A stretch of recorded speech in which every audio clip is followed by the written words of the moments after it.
Haleluya. Ndabasuje mu izina rya Yesu. Ndi mwene so muri Kristo Yesu.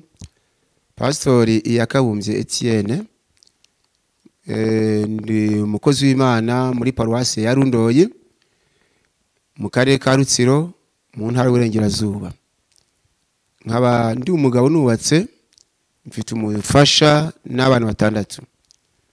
Bityo rero uyu munsi wa none kandi yumvisemo ko twaganira ku ijambo ry'Imana riboneka mu gitabo cy'Abalewi igice cya 22 umurongo wa 32.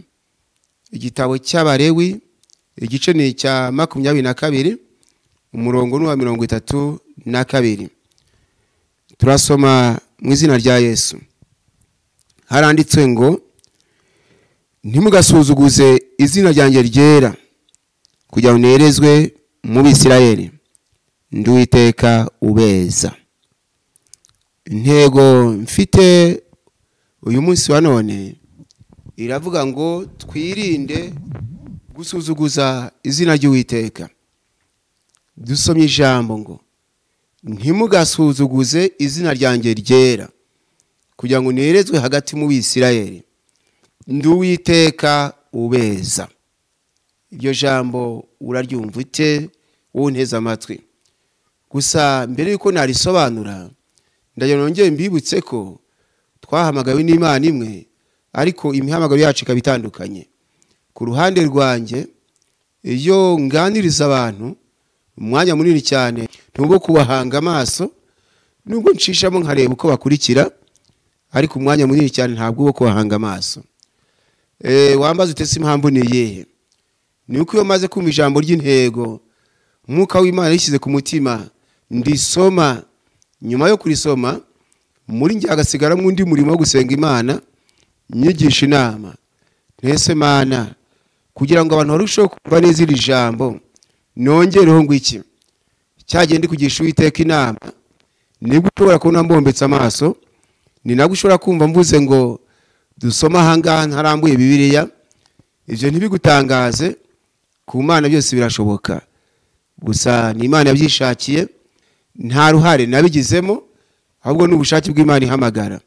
Kandi kuva ari Imana yabyishakiye, icyubahiro ni icyayo. Amen. Muri make ndisobanura ngo uwari kumbona akagira ikibazo kibashe kuvaho. Dukomeze n'intego yacu ivuga ngo twirinde gusuzuguza izina ry'Uwiteka. Uwiteka yihanangiriza ubwoko bw'Isirayeli, aravuga ati ntimugasuzuguze izina ryanjye ryera, ati kugira ngo nerezwe hagati mu Bisirayeli, ndi Uwiteka ubeza.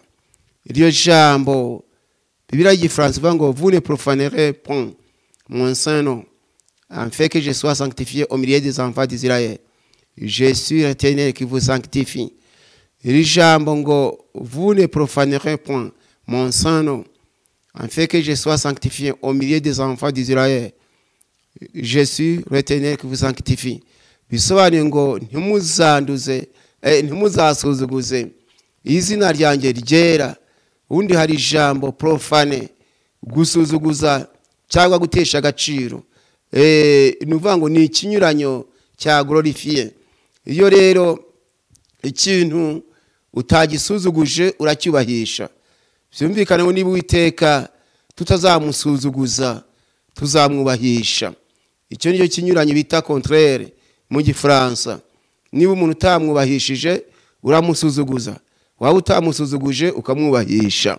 Nuko Uwiteka yihanangiriza ubwoko bwe, aravuga ati ntimugasuzuguze izina ryanjye ryera, kugira ngo nerezwe hagati mu Bisirayeli, ndi Uwiteka ubeza. Mbese iri jambo uraryumva ute? Ese Imana umuntu ayubahisha ate, ayisuzuguza ate? Mbere yuko twakomeza n'ubusobanuro bw'iri jambo, turanza dusome hariya mu gitabo cy'umuhanuzi Yesaya igice cya 43 umurongo wa 7, aho dusanga handitswe iri jambo ngo nzanira umuntu wese witiriwe izina ryanjye, uwo naremeye kumpesha icyubahiro. Ninjye wamuremye, ninjye wamubumbye. Mbega bigaragara ngo iyo umuntu asuzuguje izina ry'Imana abakoze icyo ataremewe, abakoze icyo Imana itamuremeye. Muri make turabizi iyo umuntu yubaka inzu aba afite intego, niba ari yo gucururizwamo, niba ari yo kubamo cyangwa se guturamo, avuga ati iyi nzu ngiye kuyubaka kugira ngo nzayibemo cyangwa nzayicururizemo. N'Imana rero yaremye umuntu ngo ifite intego ngo azayiheshe icyubahiro. Ntabwo yaremye umuntu ngo azayisuzuguze, azayandagaze. Yaremye umuntu kugira ngo azayiheshe icyubahiro. Ni nayo mpamvu yihanangirije abo yaremye, kuko dushobora kwibwira tuti wenda n'Abisirayeli yabwiye bonyine, ariko siko bimeze. Twese nta wemerewe gusuzuguza izina ry'Uwiteka. Pawulo yandikiye Abefeso mu gice cya 2 umurongo wa 10 arabwira ati kuko turabo yaremye ituremeye imirimo myiza. Turabo yaremye. Haleluya. Bigaragara ngo yaba njyewe yaba unteze amatwi, turabo yaremye. Umugabo, umugore, umusore, umukobwa, umwana muto, umuzungu, mwirabura, amoko yose atuye isi, turabo yaremye ituremeye imirimo myiza muri Kristo Yesu, iyi Imana yiteguriye kera kugira ngo tuyigenderemo. Haje usanga umwana w'umuntu yihesha amahoro ati njyewe ibyabarokore sinabigiyemo, nahisemo kwibera umupagani ngo bigire inzira, ariko ibyo wahisemo ntabwo ari byo waremewe, ahubwo bimenya ngo turabo yaremye yituremeye imirimo myiza. Ntawe Imana yaremeye gusambana, ntawe yaremeye kwiba, ntawe yaremeye kuba umutinganyi, ntawe yaremeye gukora ibyamfurambi. Turabo yaremye yituremeye imirimo myiza, iyi Imana yiteguriye kera. Haleluya. Kugira ngo tuyigenderemo. Ndizera kunteza amatwi uramenye utari imbata y'ibyaha wibwira ngo binejeje Imana, ahubwo bibabaza Imana kuko uri gukora ibyo utaremewe, kandi gukora ibyo utaremewe nibyo bishobora gutuma utagira amahoro, kuko nta mahoro y'abanyabyaha. Nkuko tubisoma mu gitabo cy'umuhanuzi Yesaya igice cya 48 umurongo wa 22, nta mahoro y'abanyabyaha. Yewe unteze amatwi umenye ngo hari icyo ugomba gukora. Kora ibyo waremewe. Waremewe guhesha Imana icyubahiro, ntabwo waremewe kuyitukisha. Uwiteka yihanangiriza abo yaremye ngo twabisomye ati ntimugasuzuguze izina ryanjye ryera kugira ngo nerezwe hagati mu Bisirayeli. Ndi Uwiteka ubeza. None sahari nkuko nkunda kubivuga, umuntu asuzuguza izina ry'Imana yitwaye ate? Ko tumaze kumenya ngo hari icyo bita contraire, ikinyuranyo. Nuvuga ngo ikintu utacyubahishije uragisuzuguza, kandi waba utagisuzuguje ukacyubahisha. Nuvuga ngo niba utasuzuguje izina ry'Imana uzaryubahisha, n'utaryubahisha uzarisuzuguza. None si Imana isuzugurwa hakozwe iki? Ko ngira ngo tumenye igisuzuguza izina ry'Imana tukirinde, nje nawe bishoboka dukore ibyahesha Imana icyubahiro. Mbese Imana isuzugurwa hakozwe iki? Iyo dusomye ijambo ry'Imana mu gitabo cy'umuhanuzi Ezekiel igice cya 22 umurongo wa 26 tuhabona igishobora gukorwa Imana igasuzugurwa. Ho dusanga handitswe iri jambo ngo n'abatambyi bacyo, ngo kandi abatambyi bacyo bisha amategeko yanjye ku rugomo, banziruriye ibintu byanjye byera, ntibashyize itandukaniro hagati y'ibyera n'ibitejejwe, kandi ntibamenyesheje abantu banjye gutandukanya ibyanduye n'ibitanduye, ngo kandi n'amasabato yanjye barayirengagije, ngo maze nsuzugurirwa muri bo. Umva igitera Imana gusuzugurwa, maze bishoboka ukirinde unteze amatwi. Iri jambo uraryumva ute? Ngo kandi abatambyi bacyo bisha amategeko yanjye ku rugomo, ntibashyize itandukaniro hagati y'ibyera n'ibitejejwe. Mu bintu bitera Imana gusuzugurwa harimo gutatandukanya icyiza n'ikibi. Birasaba kumenya gutandukanya icyiza n'ikibi, ukamenya uti iki ni kibi, iki ni cyiza, ukabitandukanya. Dusomye ijambo ngo kandi abatambyi bacyo bishe amategeko yanjye ku rugomo, banziruriye ibintu byanjye byera, ntibashyize itandukaniro hagati y'ibyera n'ibitejejwe, ntibamenyesheje n'abantu banjye gutandukanya ibyanduye n'ibitanduye. Nuko ku iherezo ry'amagambo Uwiteka aravuga ati maze nsuzugurirwa muri bo. Bene data munteze amatwi, iyo umuntu atatandukanyije umucyo n'umwijima akabivanga, bishobora gutera Imana gusuzugurwa. Niyo mpamvu Pawulo yandikiye Abakorinto mu rwandiko rwa 2 yabandikiye igice cya 6 umurongo n'uwa 16 arabandikira arababwira ati mbese urusengero rw'Imana rwahuza rute n'ibishushanyo bisengwa, ko turi urusengero rw'Imana ihoraho. Nk'uko Imana yabivuze iti nzatura muri bo, ngendere muri bo, nzaba Imana yabo, ntubaza ubwoko bwanjye. Uraryumva neza iri jambo? Mbese urusengero rw'Imana rwahuza rute n'ibishushanyo bisengwa, ko turi urusengero rw'Imana ihoraho. Nk'uko Imana yabivuze iti nzatura muri bo, ngendere muri bo, nzaba Imana yabo, no bazaba ubwoko bwanjye. Ufite amatwi yumva yumve. Bityo rero Imana yaremye ari bo nje nawe, aboroheje abakomeye, abazungu abirabura, twibuke ko Imana yaturemeye kuyesha icyubahiro. Nongeye mbisubiremo, ntawe Imana yaremeye gusambana, ntawe yaremeye kwica abandi, ntawe yaremeye kugira urugomo, ntawe yaremeye kugira amahane, ntawe yaremeye gusinda.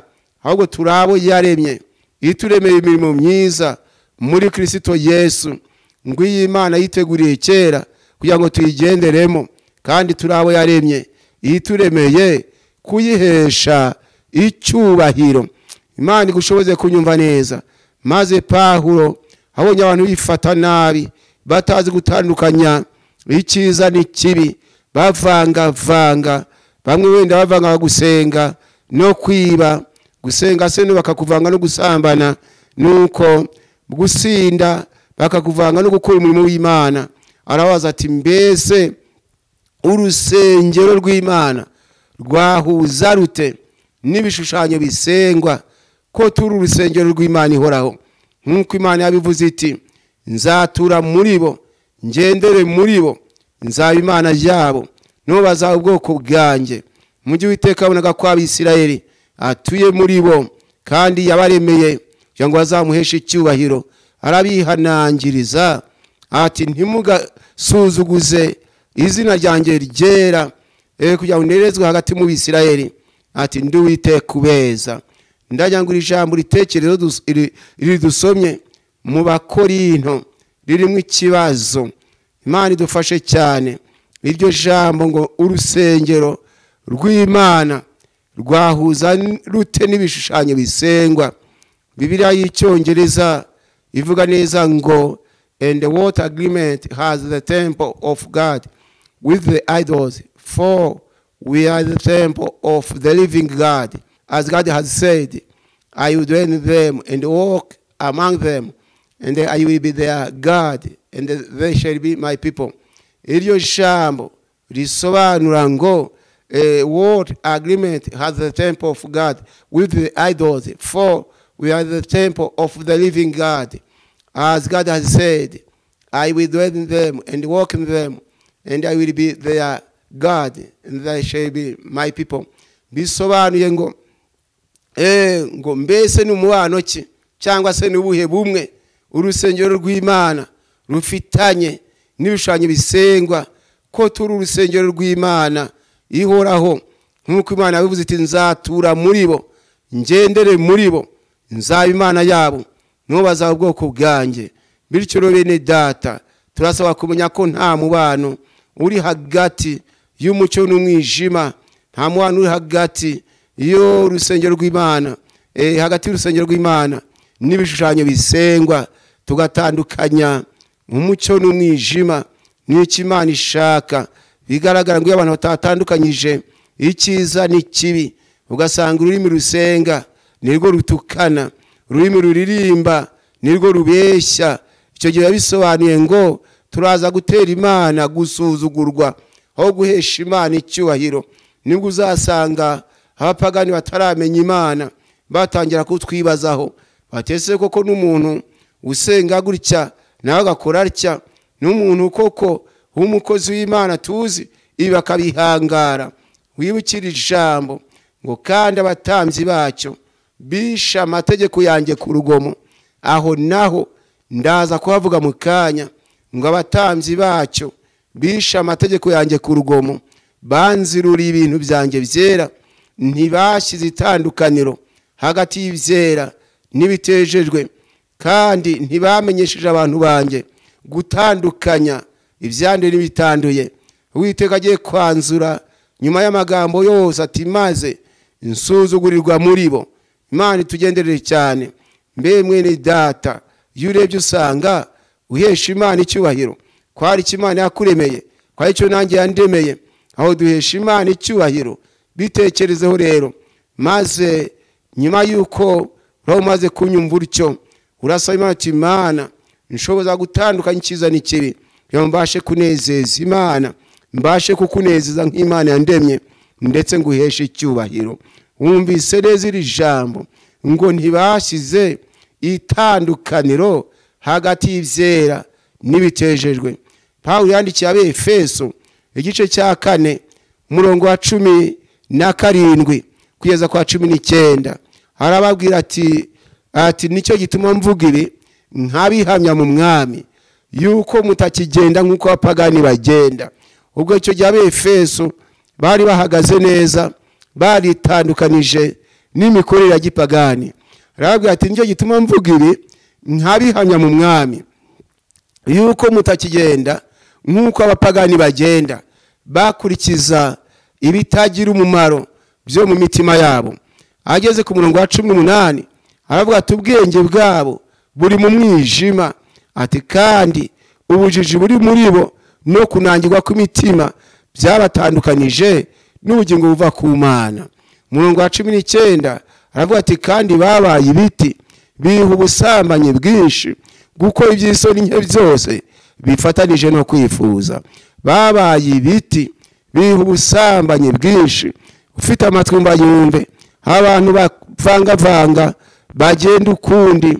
Babaye ibiti, Imana itugenderere cyane, ngo biha ubusambanyi bwinshi. Birashoboka iri jambo ubusambanyi bwinshi harimo no gukora iby'imibiri yabo, harimo no gukora iby'imibiri yabo itaremewe. Ugasanga abagabo bararikira abandi bagabo, abagore barifuza abandi bagore, abandi barifuza kuryamana n'amatungo. Babaye ibiti. Yesu nadufashe cyane. Tekereza umurongo wa 19 ngo kandi babaye ibiti biha ubusambanyi bwinshi, biha ubusambanyi bwinshi, gukora iby'isoni nke byose bifatanyije no kwifuza. Ariko uriya murongo wa 17 aravuga ati nicyo gituma mvuga ibi nkabihamya mu mwami, yuko mutakigenda nk'uko abapagani bagenda. Abapagani ngo bagenda bakurikiza ibitagira umumaro byo mu mitima yabo, aho gukurikiza gukiranuka, aho gukurikiza iby'Imana ishaka, barakurikiza ibitagira umumaro byo mu mitima yabo. Imibiri yabo yabategeka bagakora ibyo bategetse, imibiri yabo yararikira bagasambana, abandi bakiba, abandi bakica, bagakora ingeso mbi zitandukanye no gushaka kw'Imana. Nuko ndagira ngo Imana idufashe abanteze amatwi, twe kugenda nk'uko abapagani bagenda, ahubwo twitandukanye n'imikorere ya gipagani, tubashe guhesha Imana icyubahiro. Bisobanuye ngo dutandukanye ibyera n'ibitejejwe, nibwo Imana izahererwa icyubahiro muri twe. Ndashaka gusubira kuri rya jambo dusomye muri Ezekiyeli 22 umurongo wa 26 ngo kandi abatambyi bacyo bishe amategeko yanjye ku rugomo. Ijambo kwica itegeko ku rugomo bishatse kuvuga iki? Bantu munteze amatwi, twe kubaka ku idini, ahubwo turebe iki ijambo ry'Imana rishaka kuvuga. Kwica itegeko ku rugomo bishatse kuvuga iki? ndajya mbabwire ngo iyo umuntu ananiwe gukora neza kandi yarabishoboye biba bisobanuye ngo yishe itegeko ku rugomo. Nyumva neza, iyo umuntu yambuye kandi afite ubwishyu bigaragara ngo itegeko rimubuza kwambura, aryishe ku rugomo kuko ubwishyu yarabufite. Muzakurikirane iyo umuntu agiye kwiba atabuze ibyarya, baravuga ati rwose ni ukwibira ingeso, ntabwo aba yabuze ibyarya. Uyu muntu burya aba yishe itegeko ntukibe, aba aryishe ku rugomo kuko agiye kwiba atabuze ibyarya. Imana itugendere cyane. Burya n'abasambanyi bajya gusambana bafite ingo zabo, bafite abagore abandi bafite abagabo, baba bari kwica amategeko y'Imana ku rugomo. Ijambo kwica amategeko ku rugomo, nubwo bigaragara n'ugiye kwiba yibishijwe n'inzara nawe atabishimirwa, ariko uyu nguyu utabuze icyarya wagiye kwiba ababaza Imana kurutaho, ndetse n'abantu bamwibazaho. Ariko uyu wibishijwe n'inzara nubwo atabishimirwa, ariko baravuga ati uko biri kose yari yabuze uko agira. Imana idufashe cyane. Kwica amategeko y'Imana ku rugomo, mu yindi mvugo ni ugukora ibyaha by'ibyitumano. Niyo mpamvu umwami Dawidi yavuze ati kandi ujye urinda umugaragu wawe gukora ibyaha by'ibyitumano. Aho ngaho tubisoma mu gitabo cya Zaburi ya 19 umurongo wa 13 n'uwa 14 muri Bibiliya za kino gihe, aho umwami Dawidi yavuze ati kandi ujye urinda umugaragu wawe gukora ibyaha by'ibyitumano, ati bye kuntwara, ati uko niko nzatungana rwose, urubanza rw'igicumuro gikomeye ntiruzansinda. Ati kandi ujye urinda umugaragu wawe gukora ibyaha by'ibyitumano. Ibyo byose ni ukwica itegeko ry'Imana ku rugomo. Mbere ugasanga uravuga ati njyewe ndabizi ko icyo ari icyaha, ndabikora bicaho byagaciye, ndabizi ko rwose nanjye kanaka namuhemukiye, ariko nashaka zandega hashaka ntacyo bizantwara. Urica itegeko ry'Imana ku rugomo. Imana iguhafashe kunyumva neza. Uti runaka mufitiye amafaranga kandi suko nabuze ubwishyu ntayo nzamuha maze nzarebe. Ndizera ko wanteze amatwi. Ibyo byose ni ugukora icyaha ukitumye wakigambiriye kandi urica itegeko ry'Imana ku rugomo. Ibyo bizakuzanira akaga kuko iherezo ryawe ntabwo rizaba ryiza. Imana igufashe cyane. Niba mwene so yakugurije ubwishyu ukaba wabonye, mwishyure kuko yakugurije agufitiye icyizere. Kandi nongeye ngusabe wigambira gusambana, nawe umutima ukwemeza ko ugiye gukora ari bibi, uti ndabikora maze ndebe, urabe maso. Imana irakubwira ngo wateye izina ryawe gusuzugurwa. Turasomye ngo kandi abatambyi bacyo bishe amategeko yanjye ku rugomo, banziruriye ibintu byanjye byera, ntabwo bashyize itandukaniro hagati y'ibyera n'ibitejejwe. Ati ndetse ntibamenyesheje abantu banjye gutandukanya ibyanduye n'ibitanduye. Nuko n'amasabato y'Uwiteka barayirengagije, niko byanditswe. Ijambo rikomeye kumaze nsuzugurirwa muri bo. Uraryumva unteze amatwi. Imana ko ishaka ko utayitera gusuzugurwa ahubwo uyihesha icyubahiro. Tumaze kumenya ibitera Imana gusuzugurwa, ndagira ngo turebe noneho niba tutashujuguje izina ry'Uwiteka tuzarihesha icyubahiro dute rero, ko ari cyo twaremewe. Imana itugenderere cyane. Aho nongeye kugana ngana no ku mwanzuro ko twasomye iri jambo muri Yesaya 43 umurongo wa 7, aho Uwiteka avuga ati nzanira umuntu wese, ijambo umuntu wese, na wa mupagani wabaye imbata y'ibyaha Yesu aramukeneye. Nzanira umuntu wese, aho umuzungu, aho umwirabura, uworoheje ukomeye, Uwiteka aramukeneye. Nzanira umuntu wese witiriwe izina ryanjye, uwo naremeye kumpesha icyubahiro. Ninjye wamuremye, ninjye wamubumbye. Imana ishimwe cyane. Tuzahesha Imana icyubahiro dukoze iki? Mbese ahari ni ugupfukama, mbese ahari ni amashyi menshi. Tuzubahisha Imana dukoze iki? Ko nkunda kubwira abantu ntiburya habaho kumva hakabaho no gusobanukirwa.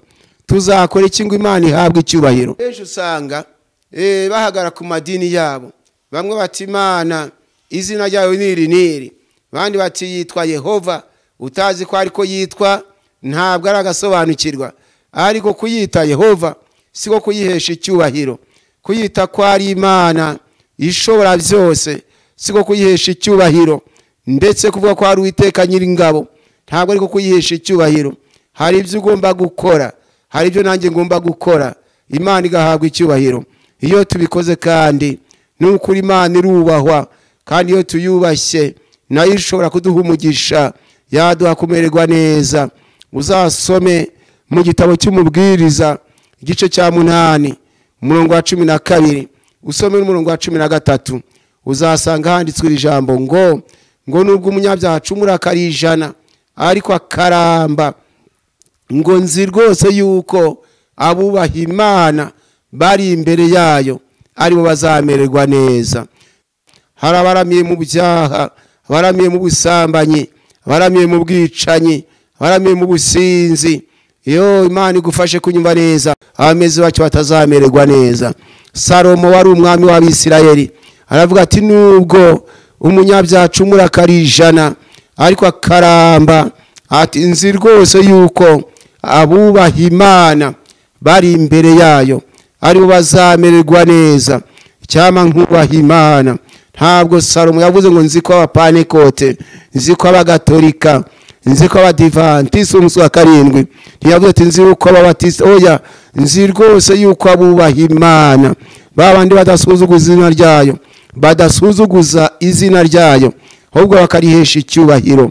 Ngo nzi rwose yuko abubaha Imana bari imbere yayo aribo bazamererwa neza.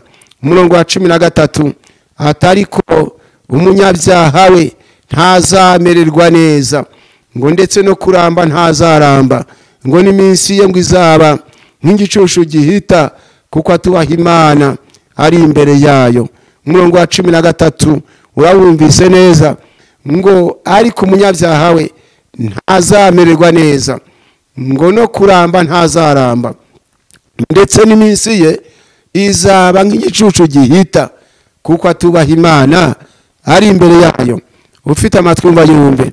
Umuntu utubaha Imana afite akaga, nubwo yaraba ngo iminsi ngo azarama, ngo izaba nk'igicucu gihita, naho yaba imyaka 100 nta munezero azayigiramo. Kandi imbere y'iteraniro ry'abantu benshi barengaga nk'ibihumbi 10, mu gihe nari mpagaze imbere yabo, maze numva ijwi ry'Imana rirampamagaye rirambwira riti mbwirira abantu ngo umuntu wese ugambiriye kumpesha icyubahiro, nanjye mfite umugambi wo kumurinda. Amen.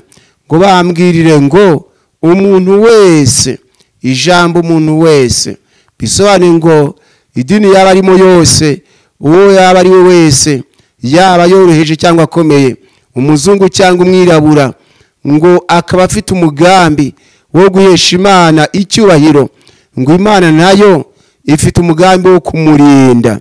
Imana idufashe, imigambi yacu ntibiyo gutukisha Imana, ntibiyo gusuzuguza izina ryayo. Imigambi yacu ibiyo guhesha Imana icyubahiro, imigambi yacu ntibiyo kugirira abagenzi bacu nabi, imigambi yacu ntibiyo kubeshyera abandi.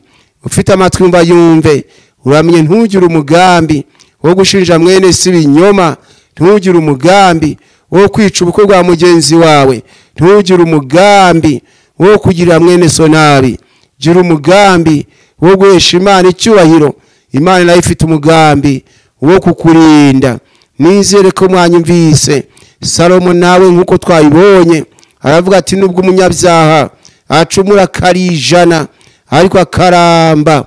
Hari igihe umuntu abona amaze imyaka myinshi mu byaha, akabona ntacyo yabaye, akabona uko wenda akora neza, yabona amaze imyaka yica, asambana, asinda, yabona nta ngaruka, akaya ngo wenda hari nuko wenda ntacyo azaba. Ariko umugaragu w'Imana ati nubwo umunyabyaha acumura akarijana ariko akaramba, ati nzi rwose yuko abubaha Imana bari imbere yayo aribo bazamererwa neza. Ufite amatwi umva yumve, ririya yerekwa naryo ngo mbwirira abantu ngo umuntu wese ugambiriye kumpesha icyubahiro nanjye mfite umugambi wo kumurinda. Mwizeye ko munteze amatwi. Erega Imana ivuga gutya kenshi, hari igihe twumva gutyo tukabyita ibyoroshye, ariko Imana ijya kumbwira gutyo nuko yabonye ko hari ibyo izarinda abazayihesha icyubahiro. Twebwe tumenye uko bwakeye, ntitumenye uko burira, twabona burije ntitumenye ngo buracya gute. Nyamara Imana ireba n'ejo hazaza, ikareba aho twe tutareba, no mu kwezi kuri imbere, no mu myaka iri imbere ikahareba. Ariko yamara kureba igacira kanzu abantu ibabwira icyo bakora kugira ngo bazabashe kurindwa. Nkuko yabonye ko igiye kuzagusha imvura, umwuzure ukica abantu benshi kubera ibyaha byari bimaze gukabya mu gihe cya Nowa, ariko iza gucira Nowa kanzu, iramubwira iti wowe wibariza inkuge, wowe wibariza inkuge mu giti cyitwa goferu, ugabanyemo ibyumba, uyihomusheshe imbere n'inyuma. Uko niko n'Imana ibwira abantu bayo iti imigambi yanyu niboneka ariyo kumpesha icyubahiro, nzabarinda, nzabera umurengezi. Ufite amatwi umva yumve, ntukagambire gukora ibyaha wowe unteze amatwi, ahubwo gambira gukora ibyo Imana ishaka. Nkuko tubisoma mu gitabo cy'Imigani igice cya 14 umurongo wa 22, aho dusanga handitswe ijambo ngo mbese abagambirira ibibi ntibaba bayobye, ngo ariko abagambirira ibyiza bazabona imbabazi n'umurava. Ni ukuvuga abagambirira guhesha Imana icyubahiro, ntibagambirire kuzana abagore ba kabiri, ntibagambirire kwishingira, ntibagambirire gukora ibizira by'uburyo butandukanye. Imigambi yabo akaba atari yo kwandagaza itorero, atari yo kutumurimo w'Imana ngo basubire inyuma. Imigambi yabo akaba yo guhesha Imana icyubahiro. Abo bagambirira ibyiza, ngo ariko abagambirira ibyiza imbabazi n'umurava ni ibyabo, bazabona imbabazi n'umurava. Niko mu Kinyarwanda byanditse, nubwo Biblia y'Igiswahili bivuga neza ngo je hawakosi wao wazao mabaya bali fadhili na kweli zina wao wazao mema. Bisobanuye ngo mbese abatekereza ibibi ntibaba bayobye, ngo ariko imbabazi n'ukuri bifitwe n'abagambirira ibyiza. Imbabazi n'ukuri, haleluya. Nuko nyine niko mu Kiswahili niko bisobanuye, je hawakosi wao wazao mabaya bali fadhili na kweli zina wao wazao mema. Ndugu mpendwa, usipowaza mabaya ukiwaza mema, jua ya kwamba Bwana atakuwa pamoja nawe, atakuhifadhi. Yani kusema usipowaza kuua, usipowaza kuzini, usipowaza kuiba au kulewa, bali ukiwaza kutenda yaliyo mema ya kuletea Bwana heshima, Mungu naye atakuwa pamoja nawe, atakuwa Mungu wako na wewe utakuwa mtoto wake. Nafikiria kwamba unanifuata. Nuko iri jambo ngo mbese abagambirira ibibi ntibaba bayobye. Biblia y'Icyongereza ivuga ngo do they not go astray who devise evil, but must and the truth belong to those who devise good. Yo, do they not go astray who devise evil, but must and the truth belong to those who devise good. Bisobanuye ngo ngo mbese abatekereza ibibi ntibaba bayobye, ngo ariko imbabazi n'ukuri nibyo abatekereza ibyiza, cyangwa se nibyo bagambirira ibyiza. Imana igushoboze kugambirira ibyiza, bityo uhesha Imana icyubahiro. Nanjye nicyo kinkwiriye kugambirira ibyiza. Tuzahesha Imana icyubahiro dukoze iki rero? Aho nongendereye maze ndangize, tuzakora iki ngo Imana ihabwe icyubahiro? Icya mbere tuzagambirira ibyiza. Nitugambirira ibyiza Imana izahabwa icyubahiro ku bwacu. Ariko hari ikindi tugomba gukora. Iri jambo kugambira cyangwa gutekereza, Imana idufashe cyane. Biblia nibyo mu rwandiko Pawulo yandikiye Abaroma igice cya 14 umurongo wa 19 yaranditse ngo nuko rero dukurikize ibihesha amahoro n'ibyo gukomezanya. Iryo jambo nuko rero dukurikize dukurikize niko mu Kinyarwanda banditse ibihesha amahoro. Amen. Bila hiki Swahili kava ngo kama ni hivyo na tuwaze au na tufuate mambo yafaao kwa amani na mambo yafaao kwa kujengana. Ili jambo na tuwaze mambo yaletayo amani na mambo yafaao kwa kujengana. Bisobanuye ngo dutekereze cyangwa se dukurikire ibizana amahoro ndetse bishobora no kubakana, atari byo gusenyana, atari byo kwicishanya, ahubwo ari byo guhesha amahoro. Ngo kama ni hivyo na tufuate mambo ya amani na mambo yafao kwa kujengana. Nizere ko munteza amatwi, mbese ibyo utekereza ubona ari byo kubaka mugenzi wawe cyangwa ni byo kumucisha igihanga? Ibyo ugambirira ubona ari byo guhesha mwene se amahoro cyangwa ni byo kumutera ibibazo? Uramenye utagambirira ibyo gufungisha mwene so, wibuke ko uko umuntu agenza ariko azagenzwa, kuko ibyo ukora nibyo nawe uzayiturwa mu gihe cyagenywe. Nyamara nukora neza uziturwa ineza wagize. Imana igiye kunyumva neza. Hanyuma ndagira ngo turebe tuzakora ikindi cyahesha Imana icyubahiro. Imana ntabwo iheshwa icyubahiro n'idini, umunsi ntabwo ihesha Imana icyubahiro, icyumweru, isabato, ibyo nibihesha Imana icyubahiro. Hari icyo wakora Imana igahabwa icyubahiro. Ni iki rero? Nyumva neza, niba ukeneye guhesha Imana icyubahiro, ikintu ugomba gukora Imana igahabwa icyubahiro ni ikintu bita kwera imbuto.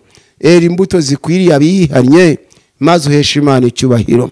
Burya niyo cyatumye Yohana umubatiza, iyo yamaraga kubatiza abantu muri Yorodani, nkuko tubisoma muri Matayo igice cya 3 umurongo wa 8, yarababwiraga ati nuko mwera imbuto.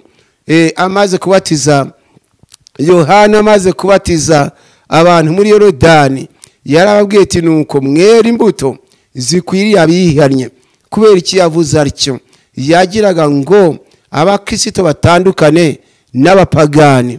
Itandukaniro ryabo ntabwo ari idini, ahubwo imbuto nizo zibatandukanya, kandi nicyo gihesha Imana icyubahiro. Niyo mpamvu na Yesu yabivuze muri Matayo igice cya 7 umurongo wa 20, aravuga ati nuko muzabamenyera ku mbuto zabo. Nta handi tuzabamenyera uretse ku mbuto zabo. Yohana ubutumwa bwiza igice cya 15 umurongo wa 8, ndagana ku mwanzuro kugira ngo tumenye twakora Imana igahabwa icyubahiro. Yohana ubutumwa bwiza igice cya 15 umurongo wa 8, handitswe iri jambo ngo ibyo nibyo byubahisha data, nuko mwera imbuto nyinshi mukaba abigishwa banjye. Ibyo nibyo byubahisha data. Nizere ko mwanyumvise. Urashaka guhesha Imana icyubahiro, imbuto zikwiriye abihannye zizagutandukanya nabo hanze. Nizere ko wanteze amatwi. Yesu ati ibyo nibyo byubahisha data, nuko mwera imbuto nyinshi mukaba abigishwa banjye. Biblia y'Igiswahili kabivuga neza ngo hivyo hutukuzwa Baba yangu kwa vile muzavyo sana, nanyi mutakuwa wanafunzi wangu. Bisobanuye ngo kubw'ivyo data arubahwa, data ashyirwa hejuru iyo mwezi imbuto cyane, kandi muzaba abigishwa banjye. Yani kusema hatutakuwa wanafunzi wa Bwana kwa ajili ya dhehebu, bali tutakuwa wanafunzi wa Yesu kwa ajili ya kuzaa matunda, si kwa ajili ya dhehebu yoyote, bali tutakuwa wanafunzi wa Bwana kwa sababu yani tukizaa matunda tutakuwa wanafunzi wa Bwana kweli. Nafikira kwamba unanifuata. Hili jambo ngo kama ni ngo hivyo hutukuzwa Baba yangu, hivyo hutukuzwa Baba yangu kwa vile muzavyo sana, nanyi mtakuwa wanafunzi wangu. Biblia y'Icyongereza ivuga ngo by this my Father is glorified that you bear much fruit, so you will be my disciples. Bisobanuye ngo kubw'ibyo data arubahwa, by this kubw'ibyo my Father is glorified. Kubw'ibyo data arubahwa. I believe that you follow me. Remember that we will not be the disciples of Jesus because of religion only, but because of bearing of the fruit. I believe that you follow me in Jesus' name. Menya yuko utazabasha kwitwa umwigishwa wa Yesu kubera idini, ahubwo keretse kwera imbuto nibyo bizaguhesha kuba umwigishwa wa Yesu, ndetse nibyo bizatuma Imana ibona icyubahiro. Ijambo kwera imbuto. Kwera imbuto harimo no kwishyura abatugurije. Iyo abantu batugurije tukabishyura, tuba tweza imbuto, nabyo bihesha Imana icyubahiro. Ni nayo mpamvu dusoma mu gitabo cya Zaburi ya 37 umurongo wa 21 hakatubwira ngo umunyabyaha aragurizwa ntiyishyure, ariko umukiranutsi agira ubuntu agatanga. Bityo rero bene data, mu nteze amatwi mwibuke ko kwambura bidahesha Imana icyubahiro, ahubwo birayitukisha. Ariko abatugurije iyo tubishyuye tukabereka ko turi abizerwa, bihesha Imana icyubahiro. Ikindi, kwera imbuto harimo no kubana n'abo twashakanye amahoro. Iyo umugabo ahaye agaciro umugore we, umugore agaha agaciro umugabo we, ibyo nabyo bihesha Imana icyubahiro. Cyagiye abantu barakuvuga ati yewe kwa kanaka nibo barokore, abandi ni ukubeshya. Uzi ko kanaka na nyira kanaka kuva bashakana ntarumva hari uwabwiye undi nabi, ibyo bihesha Imana icyubahiro. Ariko iyo bavuze bati yewe nabonye byose ari kimwe, abase ko numva n'abarokore ntibenda kuzicana, ibyo bitukisha Imana. Bantu mu nteze amatwi nimushakira Imana icyubahiro, mwera imbuto zikwiriye abihannye. Ikindi kandi gihesha Imana icyubahiro, turasabwa kugira ubuntu, twe kuba abanyabugugu, ahubwo ko dushobojwe dukora umurimo w'Imana, twera n'imbuto harimo no kugira ubuntu, twakira abashyitsi uko dushobojwe. Imana igwe kunyumva neza. Nagiye mwiyerekwa ku itariki 19 z'ukwezi kwa kabiri mwaka 2020, hari kuwa gatatu nibwo nagiye mwiyerekwa. Nza kujya mwiyerekwa, numva ijwi ry'Imana yampamagaye rirambwira riti ngusanga abantu benshi, urukundo rwa benshi rwarakonje, bamwe ngo bitwaza ngo n'ubukene, ngo wavuga utese ko abantu batakigira neza byatewe n'iki, ngo abenshi ngo n'ubukene, kuki bamwe batagitanga icya 10 n'amaturo, bamwe ati n'ubukene. Ngo uzababaze, niko nabwiwe, ngo uzababaze mbese wa mupfakazi w'Isarefati wakiriye Eliya, mbese yamwakiriye ngo afite ibingana iki? Icyo ni ikibazo nje nawe tubazwa. Imana idufashe cyane. Abantu bagira ubugugu bitwaje ubukene, uzabaze mbese wa mupfakazi w'Isarefati wakiriye Eliya ngo yamwakiriye afite ibingana iki? Uzasanga ngo yari afite utuvuda duke mu mperezo n'agafu gake mu kibo, nuko yarabikoze kandi Imana imuha umugisha, ntabwo yagize ubuntu rero uko afite byinshi. Nuko ndabwirwa ngo mbwira abakristo ngo bajye bera imbuto bakurikije ibyo bafite. Gira neza ukurikije ubushobozi bwawe, nabyo bizahesha Imana icyubahiro. Imbuto zikwiriye abihannye. Iyo abantu bavuga ati kwa kanaka n'abantu bagwa neza, bita ku bantu, burya Imana ihabwa icyubahiro. Ariko iyo bavuze bati kwa kanaka yewe n'abapagani nk'abandi bose, nubwo wawe wenda gupfa, wenda kuva mu mwuka, ntibaguha n'amazi yo kunywa, burya icyo gihe bisuzuguza izina ry'Uwiteka. Kandi intego yacu ngo twirinde gusuzuguza izina ry'Uwiteka, ahubwo turihesha icyubahiro. Nizere ko mwari mu nteze amatwi. Uwandikiye Abaheburayo nawe yaranditse mu rwandiko, yandikiye Abaheburayo igice cya 13 umurongo wa 16, arandika ati kugira neza no kugira ubuntu ntimukabyibagirwe, kuko ibitambo bisa bityo ari byo binezeza Imana. Nizere ko mwanteze amatwi. Gusa ndagana ku mwanzuro hariya mu gitabo cy'Imigani igice cya 8 umurongo wa 12 na 13 handitswe iri jambo ngo njyewe bwenge nagize umurava aho ubuturo bwanjye, mfite ubwenge bwo kugenzura. Umurongo wa 13 ngo kubaha Uwiteka nukwanga ibibi, ubwibone n'agasuzuguro n'inzira y'ibibi n'akanwa k'ubugoryi nibyo nanga. Ngibyo ibintu bisuzuguza izina ry'Imana, ubwibone, agasuzuguro, akanwa k'ubugoryi, ngo iyo ni inzira y'ibibi, nibyo Uwiteka yanga. Bityo nkaba ngira ngo nje nawe dushakira Imana icyubahiro. Nuko uriya mugaragu w'Imana ati njyewe bwenge nagize umurava ubuturo bwanjye, mfite ubwenge bwo kugenzura. Yaragenzuye ngo asanga kubaha Uwiteka ari ukwanga ibibi, asanga atari idini, asanga ari ukwanga ibibi. Iyo umuntu yanze ishyari aba yubashye Imana.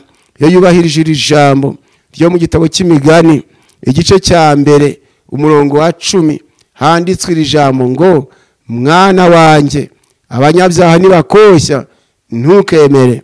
Iri jambo nurishyira mu bikorwa uzaba wubahishije Imana. Kugira nabi ukanga uzawuhesheje Imana icyubahiro. Nibakoshya gusambana ukanga, bagakoshya kugira mwene so nabi ukanga, uzawuhesheje Imana icyubahiro. Ufite amatwi yumva yumve. Mureke rero dusenga Imana. Imana dushoboze kwirinda ibyasuzuguza izina ryayo, kandi dutandukanye ibyera n'ibitejejwe, bityo bitugaragare ko turi abana b'Imana batagira inenge. N'icyo Imana idushakaho, nizere ko mwari munteze amatwi, abahungu n'abakobwa, abagabo n'abagore, mwese abanteze amatwi, mbifurije ko buri wese ashakira Imana icyubahiro, nayo ikazamurinda. Imana itugire neza. Kandi nawe utarahesheje Imana icyubahiro, uramutse iyi message kugezeho ukihana, Imana yakubabarira, yagukuraho umujinya wayo. Dore ko dusoma ijambo ry'Imana rya nyuma mu gitabo cya 2 cy'Ingoma igice cya 29 umurongo wa 10. Igitabo cya 2 cy'Ingoma igice cya 29 umurongo wa 10, aho umugaragu w'Imana yavuze ati none ngambiriye gusezerana isezerano n'Uwiteka Imana y'Isirayeli, kugira ngo uburakari bwawe bw'inkazi butuveho. Nawe akakanya ugambiriye kureka ubusambanyi, Imana yagukuraho uburakari bwayo. Ndavuga ubusambanyi bwategekaga. Uramutse ugambiriye kureka ubujura, ukagambira kureka ibyaha, ubugwicanye n'ubusinzi n'izindi ngeso mbi wumvaga zarabasa umutima wawe, uburakari bwayo bw'inkazi bwakuvaho. Umugaragu w'Imana amaze kumenya iherezo ry'ibyaha aravuga ati none uyu munsi, ijambo none uyu munsi, akakanya nawe akakanya ngambiriye kugirana isezerano, gusezerana isezerano n'Uwiteka Imana y'Isirayeli, kugira ngo uburakari bwawe bw'inkazi butuveho. Nugira uwo mugambi, iyo uburakari bw'inkazi bw'Imana burakuvaho, nawe Imana irakwishimira, ndetse nawe izakurinda. Mu bizarinda izakurinda ni Imana y'inyambabazi. Iyo umuntu yigarukiye n'umutima we wose iramubabarira. Reka dusenga Imana. Urabyifuza bibwire Yesu. Imana icyubahiro, yisaba imbaraga, gira umugambi wo kuyinezeza, nayo izakubera Imana, nawe uyibera umwana. Reka dusenga Imana. Imana Data wa twese uhoraho, ndagushimye mu izina rya Yesu. Habwa icyubahiro kuri Imana itegeka bikaba, ivuga bigakomera. Izina ryawe niryubahwe, ubwami bwawe nibuze, gushaka kwawe gukoreke. Mana tugirira imbabazi abasuzuguje izina ryawe.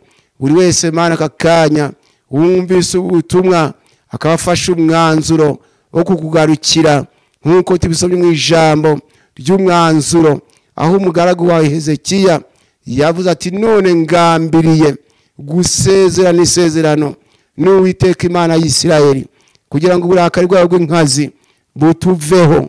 Abafashe uwo mugambi bakureho uburakari bwawe, abihanye ibyaha byabaneshaga, Mana uburakari bwawe bubaveho, bakubera abana bakunezeza. Kandi ndasenze ngo abakumenye udushoboze gutandukanya ibyera n'ibitejejwe, kugira ngo tuguheshe icyubahiro. tutandukanye ibyandura bitanduye mu izina rya Yesu, cyangwa izina ryawe ribashe guhabwa icyubahiro. Dufashe twibuke ko turi urusengero rw'Imana ihoraho kandi kutuye muri twe, ko tugomba kubabera nk'uko nawe uri uwera, nuko abiyemeje mu mitima yabo.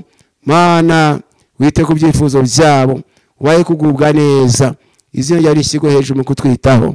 Ndagushimira kandi ko urashyira muri twe imigambi itari yo gusebesha itorero ryawe, atari yo kwandagaza bene data, ahubwo tukagira imigambi yo kubakana nk'uko twabibwiwe, cyangwa se guhesha abandi amahoro. Icyubahiro cyawe mu kutwitaho. Bikorere rero igihugu cyacu, abaturage bacu bashyire mu iyo migambi mu izina rya Yesu, imigambi mizima, kugambirira ibyiza. Bikorere Burundi, abakongomani, abatanzania, abanyekinyabagande, isi yose niko tuyisengeye, aboroheje n'abakomeye, abazungu n'abirabura. Shyira mu mitima yabo gushaka izina ryawe icyubahiro, kandi abantu bera imbuto zikwiriye abihanye, batandukane n'abapagani. Tugushimiye ko wumvise, dusenze twizeye mu izina rya Yesu, amen.